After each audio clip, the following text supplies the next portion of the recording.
আল্লাহকে জিজ্ঞেস করলাম, ওগো আল্লাহ, কি অনুগ্রহ আপনি আমাদেরকে করলেন, কি ফজল আপনি আমাদেরকে দিলেন, কি রহমত আপনি আমাদেরকে দিলেন।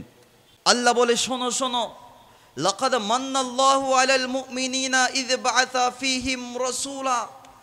যেই অনুগ্রহ, যেই ফজল আমি তোমাদেরকে করেছি, সেটা হচ্ছে আমি আমার বন্ধুকে, আমার হাবিবকে তোমাদের মাঝে রসুল হিসেবে পাঠিয়েছি। সুবহানাল্লাহ বলে। আল্লাহকে জিজ্ঞেস করলাম, ওগো আল্লাহ, আপনি নবী পাঠিয়ে, আপনার বন্ধুকে পাঠিয়ে আমাদেরকে বড় অনুগ্রহ করেছেন। এখন বলেন রহমত কি, কোন রহমত আপনি আমাদেরকে করেছেন?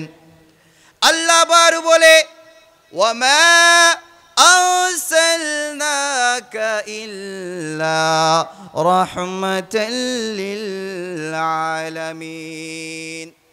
আল্লাহ বলে, ওগো মাহবুব নবী, আমি দুনিয়াবাসীর জন্য শুধু নয়, দুনিয়াবাসীর জন্য নয়, আমার যত সৃষ্টি জগৎ আছে, আমার সমস্ত সৃষ্টি জগতের জন্য আপনি হাবিবকে আমি রহমত হিসেবে পাঠিয়েছি।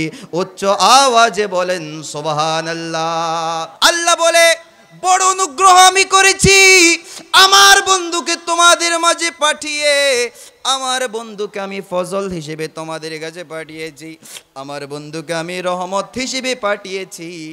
এরপর অপরায়ত আল্লাহ বলছেন, এই ফজল যা আমি তোমাদেরকে দিয়েছি, এই রহমত যা আমি তোমাদেরকে দিয়েছি, এই ফজল পেয়ে, এই রহমত পেয়ে তোমরা খুশি উদযাপন করো।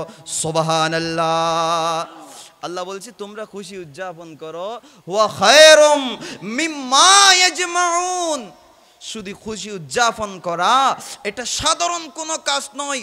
যেই ইবাদত তোমরা করে থাকো, সমস্ত ইবাদতের মধ্যে এটা শ্রেষ্ঠ ইবাদত। বড় করে বলেন সুবহানাল্লাহ। সুতরাং আমরা যে মিলাদুন্নবী মাহফিল করেছি, এই মিলাদুন্নবী মাহফিল অনর্থক কোনো কাজ নয়।